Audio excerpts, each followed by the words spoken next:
Do you want to know why your tire's losing air? Because you bought poopy valve stems. And now we're going to fix it. Step 1, let the air out. Step 2, unscrew this. Step 3, pull the valve stem out.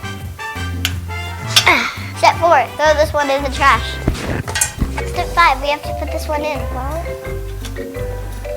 Push it all the way in. Step 6, screw it on. Step 7, pour the seal in. Oh, that's too much. Sorry. Sorry.